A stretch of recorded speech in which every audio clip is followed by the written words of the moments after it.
Okay, hello everyone. So I'm going to discuss now your dyslipidemia.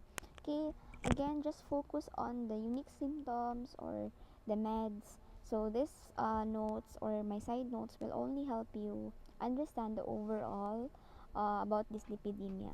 So again, dyslipidemia, this refers to the abnormal levels of lipids or fats in the blood. So usually, blood contains your LDL, your HDL, triglycerides, and VLDL. So, dyslipidemia happens when nag-increase lahat ang inyong lipids except for your good cholesterol. So, bumaba si HDL.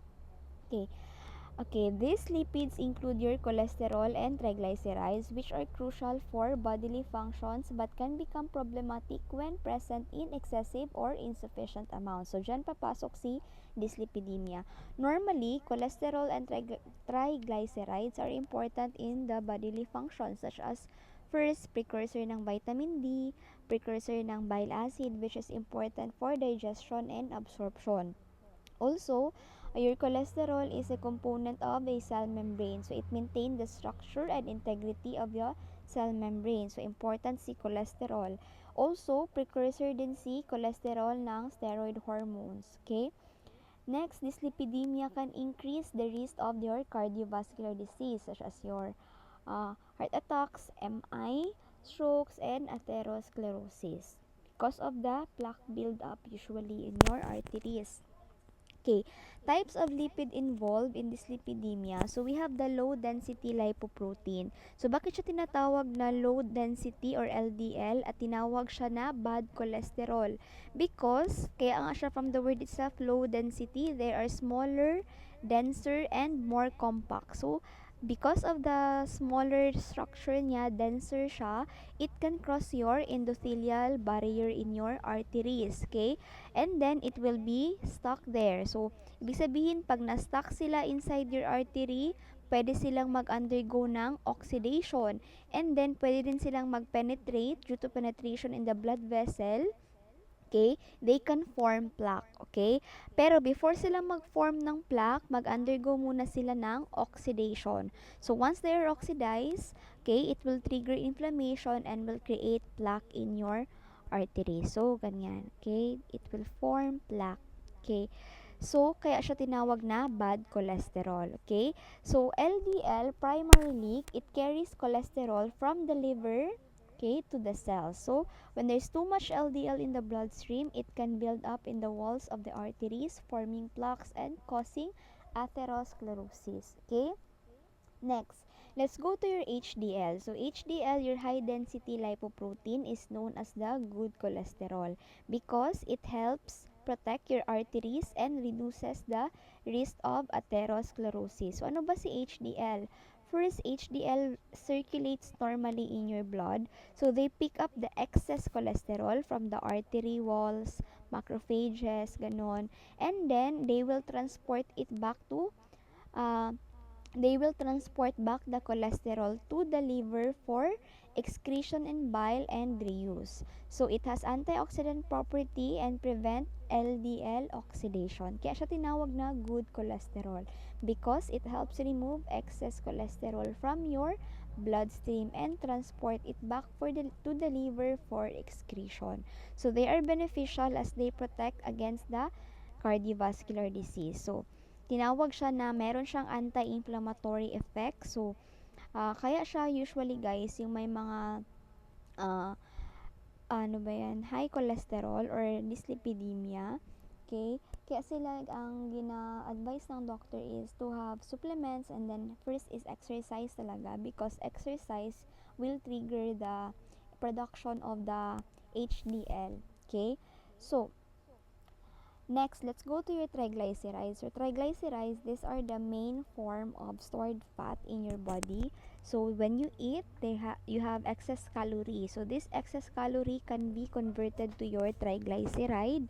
Okay, and then after that, it is stored in your adipose tissue. Okay, so these are common type of fat in the body. So high levels of triglycerides can lead to an increased risk of heart disease, particularly when combined with low HDL or high LDL levels. Okay. Next is your very low density lipoprotein. So your VLDL primarily carries your triglycerides. Okay, kung si LDL, ang gina-carry niya is cholesterol from the liver to the cell. Si very low density naman, ang gina-carry niya is si triglycerides. And like the LDL, it can also contribute to plaque formation in the arteries when elevated. Okay, ito na. Most responsible for carrying triglycerides to your peripheral tissues. Okay. Next, what are the causes of dyslipidemia? So, dyslipidemia can be primary or genetic. Okay, pag sinabing primary, ito yung genes. Pag secondary naman, due to lifestyle and other health conditions. Same pa rin with your wala pala. So, ayun siya yung primary and secondary. Okay, some other, pag sinabi nating primary, ito yung siya yung familial hypercholesterolemia. So, later, madidiscuss natin yan siya. Okay, another secondary, you have diet. So, if you have diet, high fat, high sugar, you'll likely have elevated LDL and triglycerides.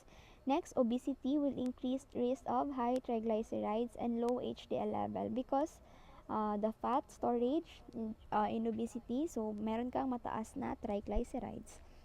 Next naman, in sedentary lifestyle, usually when you have a sedentary lifestyle, you have likely increase ang iyong triglycerides level and decrease sa HDL. Kaya nga siya, diba, na ang exercise is important to increase your HDL. Pag sedentary ka, wala kang physical activity, okay, nakaupo ka lang always, ganon. So, likely, bababa si HDL and tataas ang fat storage mo, which is your triglyceride, okay? Next, alcohol consumption. So, excessive alcohol can raise your triglycerides level. Next naman, certain medical conditions, okay, causes dyslipidemia. For example, in diabetes. Okay, remember in diabetes, guys, you have resistance to insulin, and then so walang effect si insulin sa body mo, okay? And then remember, insulin is very important because it normally suppresses your VLDL production. So gina-inhibit niya mag-produce si body ng very low density lipoprotein. So kung may diabetes ka, resistant ka sa insulin, so walang magsusuppress na iyong VLDL. So tataas siya, tataas din si triglyceride at bababa si HDL. Okay, next naman, your hypothyroidism. So, hypothyroidism, pagbaba si thyroid, guys, bababa din yung LDL receptor. So, walang receptor si LDL, it will likely accumulate in your blood. Okay? And it will cause plaque buildup. Okay, bababa din si LDL lang pala. LDL receptor. Next, kidney disease. So, kidney disease, pag meron kang kidney disease, bababa ang iyong lipoprotein lipase. So, this is responsible for your triglyceride clearance. Okay? So, baba si lipoprotein lipase enzyme, bababa din yung pag-clear ng body mo ng triglyceride. So, pag decrease ang clearance, increase ang accumulation inside your body. Okay. Next naman is liver disease. So, this is for chronic alcoholic liver disease. But if you have that, you have increased VLDL and increased triglyceride. Okay, medication. Certain drugs such as your steroids, diuretics, and beta blockers can influence your lipid levels. Okay. Next, diagnosis of dyslipidemia. Usually, it is the lipid panel test or lipid profile blood test. It will measure your total cholesterol, HDL, LDL, and triglycerides. Okay. Mabilis lang ito siya, guys. Okay. Next is the test is typically performed after fasting period 8 to 12 hours to get the accurate reading. So, usually desirable rates according to clinical guidelines, pag total cholesterol should be less than 200.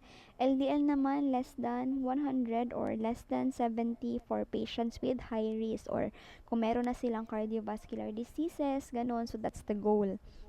Next naman, HDL, it is 40 in men and 50 for women. Okay, greater than yan, guys.